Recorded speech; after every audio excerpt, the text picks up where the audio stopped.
The story will focus on a man named John, who is a structural engineer. Unlike architects who focus on design and aesthetics, structural engineers are more concerned with ensuring the physical safety of a building, making sure it is sturdy and not easily shaken when subjected to vibrations.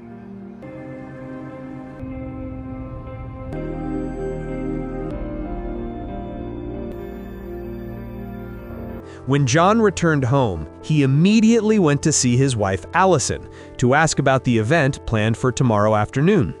They were set to host a meal with their neighbors to maintain good relations and harmony. All right, I'm gonna go shower. I'll call Deb. After finishing his conversation with his wife, John went to see his son, Nathan. At that moment, a news report appeared on the television announcing that a large comet was currently heading toward planet Earth. However, according to scientists, the comet would not cause any major damage because it would break apart as it passed through the atmosphere.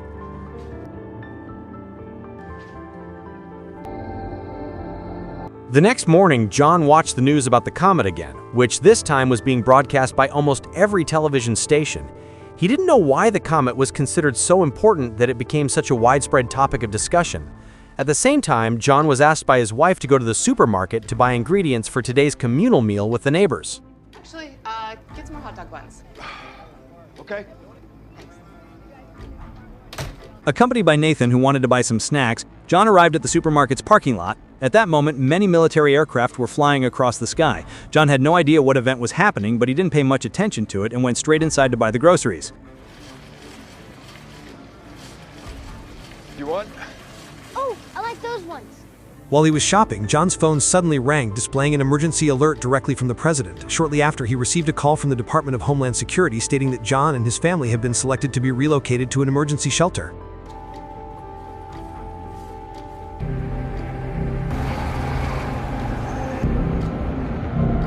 When he arrived home, many of the neighbors were already gathered, watching the news about the comet that was said to be falling soon. Thinking about the president's warning, John immediately told his wife about it. Hey, listen, I just got one of those presidential alerts. Did you get one? No. I think something weird's going on with this call. Everyone focused on watching the live news broadcast, showing the seconds before the comet fragments fell into the middle of the ocean. And guess what happened next? What's the chunk of rock? Rocks? Don't explode. Wait, what is the explosion?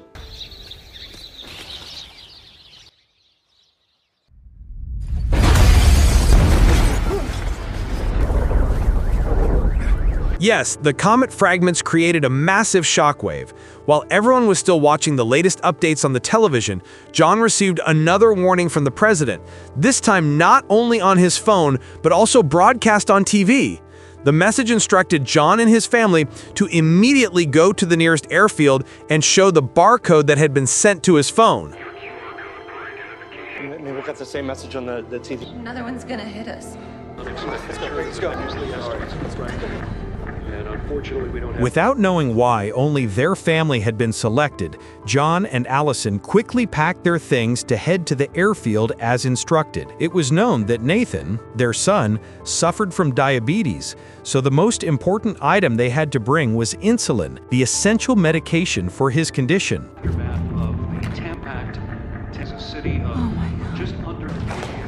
Almost ready? We've got a long drive. As they were about to leave, John saw the sky burning as a result of the comet that had fallen earlier. There was no time to worry about that. John and his family immediately left the house. Just as they were about to drive off, their car was stopped by neighbors who complained that their own families had not been selected. No one knew why only John's family had been chosen. John didn't have time to argue and decided to drive away immediately.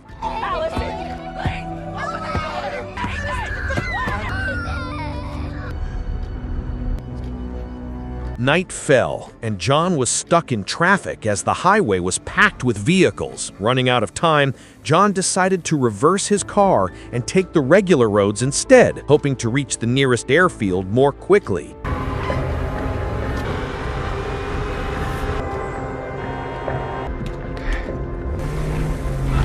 After John managed to reach a safer road, Nathan, who was feeling cold, took a blanket from the bag.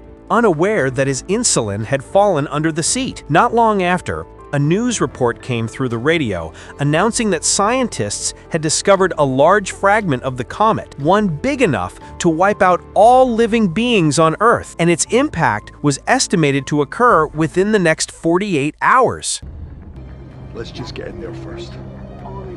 Upon arriving near the airfield, traffic became congested again, forcing John and his family to get out of the car and continue on foot. At the entrance gate, a large crowd had gathered. Most of them were people who had not been selected for relocation. John and his family had no choice but to push their way through until he finally managed to show the barcode on his phone.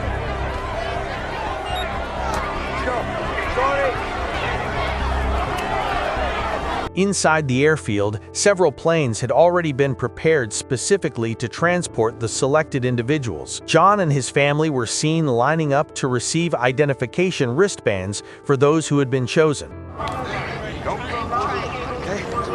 Put them into this one. Put the discarded items by the wall. After putting on the identification wristbands, John and his family were instructed to sort through the belongings they needed to bring. It was then that they realized Nathan's insulin, his diabetes medication, was missing because he had accidentally dropped it in the car. What do we do? John then approached a soldier to ask how much longer until the plane took off. 20 minutes at most. That was all the time John had. As a result, he was forced to leave the area to retrieve the insulin from the car. Have my wristband. Can I get back in? Yeah, go ahead, go.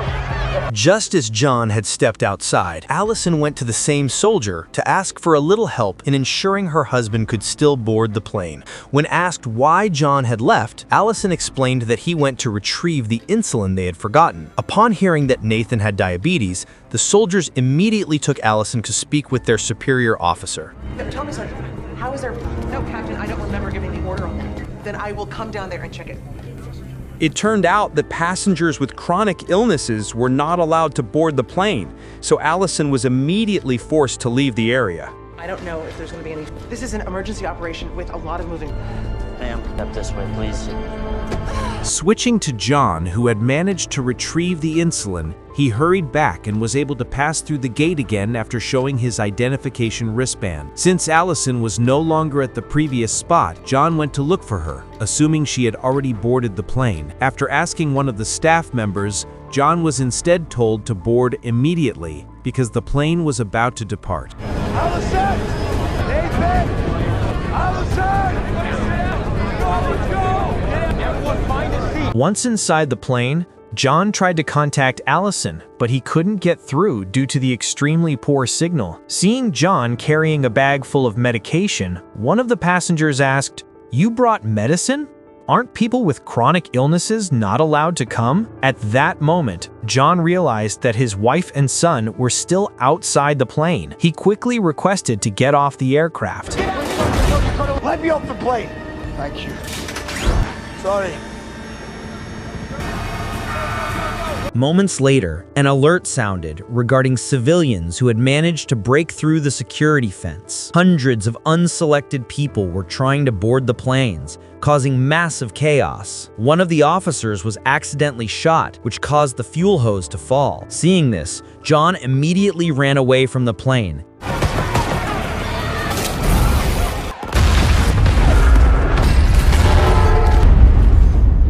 Seeing the huge explosion, Allison remained calm and told Nathan that it wasn't his father's plane. They went back to the car to wait for John there. However, because Nathan's condition was starting to weaken and he needed his medication soon, Allison decided to look for a pharmacy and left a written note on the car's windshield.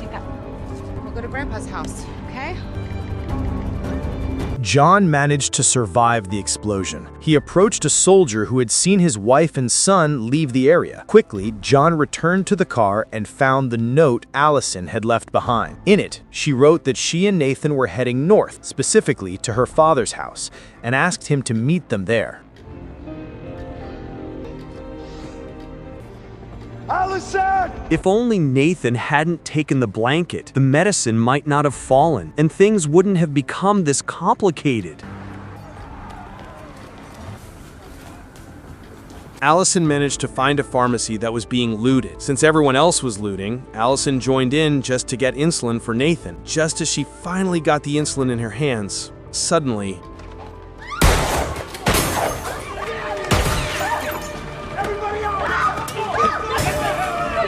a group of armed thugs appeared, intending to take control of the pharmacy. Several of them were injured after being shot. As for Allison, she was lucky to encounter one kind-hearted thug who allowed her to leave unharmed. Fortunately, Allison happened to run into a married couple she knew, and they were coincidentally heading north. Because of that, Allison and Nathan were allowed to hitch a ride with them. Started running a wheelchair. Okay. During the trip, the woman accidentally noticed the identification wristband Nathan was wearing, which made the couple realize that Allison and her son were part of the selected families. In situations like this, even good people can turn cruel and selfish. This included the husband, who wanted to be relocated to a safe place as well. He immediately stopped the car, snatched Allison's identification wristband, and pulled her out of the vehicle. The car! Come here!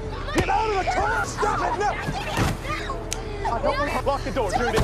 back to John, who was walking while watching the comets begin to fall across the sky. There, he happened to see a truck carrying several people who said they were heading north, and John decided to ride with them. During the journey north, John got acquainted with a black man. Seeing John wearing the identification wristband, the man asked what his profession was. John replied that he was a structural engineer. From the man's explanation, it was finally revealed that the people chosen to be saved were not the rich, celebrities, or government officials, but rather those with essential professions such as doctors, teachers, architects, engineers, and other important roles needed to rebuild civilization. Not only that, the black man also explained that he and the group in the truck were heading to an airfield in Canada to board an illegal plane that supposedly knew the way to a secret shelter. Feeling sympathetic, the man invited John to go with them. However, since John had not yet found his family, he refused the offer. Unlike the black man, who clearly had a conscience, there was another passenger who grew jealous and wanted to take John's identification wristband. This led to a fight breaking out between the two of them.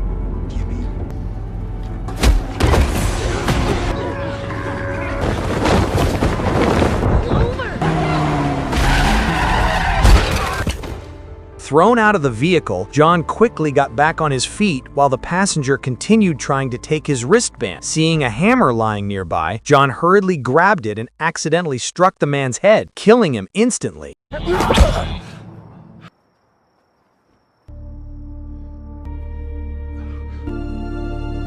Switching to Allison, who was still wandering along the road after several attempts to find a ride and even being mistaken for someone offering herself, she finally received help from a driver who kindly offered to take her to the airfield up ahead. Need ride? Nathan had just arrived at the airfield with the couple who had taken him. The man told Nathan to cooperate and pretend to be their son so they could get past the officers checking people at the front gate. Get up there, you show your bracelet. In front of the officers, the woman immediately showed Allison's identification wristband. As for the man, who didn't have a wristband, he claimed that his had been taken by thugs who attacked him. However, when Nathan was questioned, he bravely told the truth, that he had been kidnapped by the couple. No. They took me from my mom.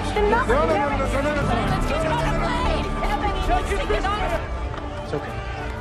After Nathan was safely secured by the officers, Allison arrived and immediately ran toward the gate. She quickly approached the officers and explained the entire situation, after which she was taken to look for Nathan, who was in one of the refugee tents.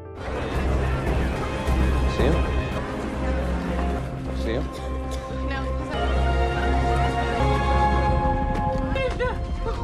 Oh my God. At last, Allison found Nathan, who already looked healthier after being given an insulin injection by the medical staff there. Not only that, the kind-hearted medic also provided several extra supplies of insulin and even offered to arrange a military bus so Allison and her son could travel north safely. As morning approached, John was seen in an abandoned residential complex. He entered an empty house to ask for some drinking water and to check the news about the disaster, which was growing more terrifying by the minute. Sometimes they come down and they come out of nowhere, or it's all gonna be for nothing. Without paying attention to the comet that would soon impact, John remained focused on his family, whom he believed had already reached Allison's father's house. Using the homeowner's car, John drove north to reunite with his family.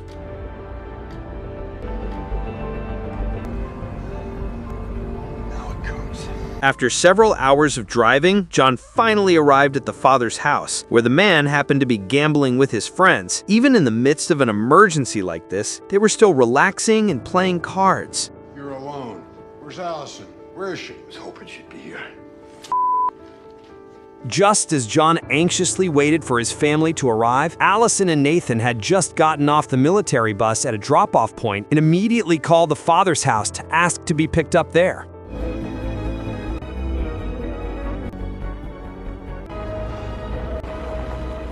After enduring such exhausting tension, they were finally able to reunite. Upon arriving at the father's house, John and his family immediately saw a news report revealing leaked government information about a secret shelter for the selected individuals. The place turned out to be an advanced bunker built during the Cold War, located in Greenland, situated between the Arctic and Atlantic Oceans. Medical supplies. That'll do us now. Who knows what shape it's in?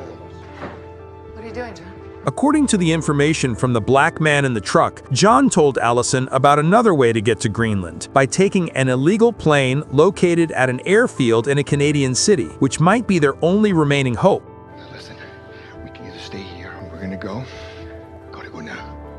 Nathan, come on. Let's go get... After telling Allison to get ready, John went to speak with Allison's father so he could prepare as well. However, unlike everyone else who was trying to survive the catastrophe, the elderly father chose to stay in his home and accept whatever might happen. Went to heaven in this place.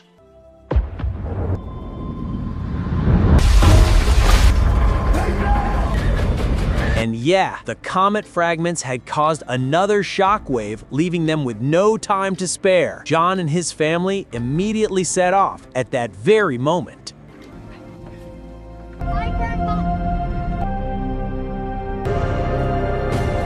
On their way to the airfield in Canada, a radio broadcast warned that fragments of the comet, even ones as small as pebbles, might have passed through the atmosphere, and everyone was advised not to be in open areas. However, it was too late for John and his family, who had to endure extreme tension as the small comet fragments began falling to the ground.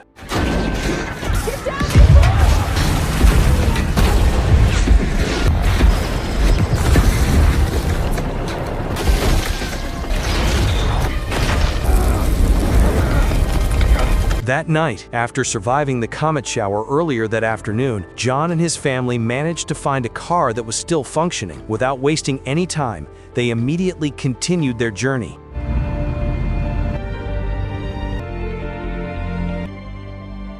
After an hour of driving, they arrived at the Canadian airfield just as the last plane was about to take off. Quickly, John drove in the opposite direction to intercept the plane from the front. Stop.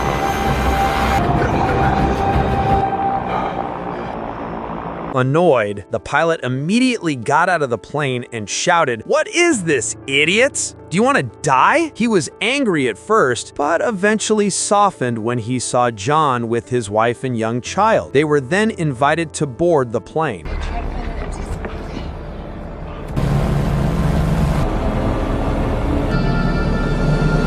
After several hours of flying, they arrived in Greenland, where the scenery was breathtaking and pleasing to the eye. However, that didn't last long because...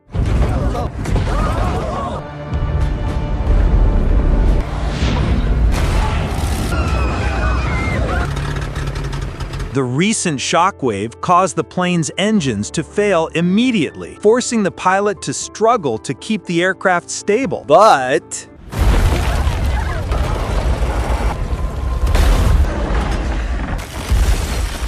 Fortunately, all the passengers survived, but the pilot did not. John and everyone else walked on foot toward the secret bunker, which was not far away, until they finally waved to the soldiers stationed there. let's go! In the crucial moments as the largest comet fragment was about to hit Earth, they quickly jumped off the truck and ran into the bunker.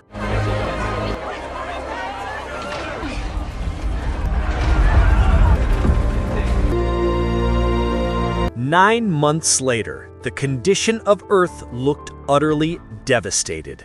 Civilization had collapsed, and everything humanity had built over hundreds of years was gone in an instant. Nothing remained except useless ruins. For the first time in 9 months underground, John and everyone else saw sunlight again, which was still the same as before, but the surface conditions were now drastically, unimaginably different. Finally, we are shown a view of Earth from outer space. 95% of the land has been affected by the comet impact, leaving only a few scattered areas still safe. The end. Thank you for watching. Don't forget, share, like, and subscribe. Bye.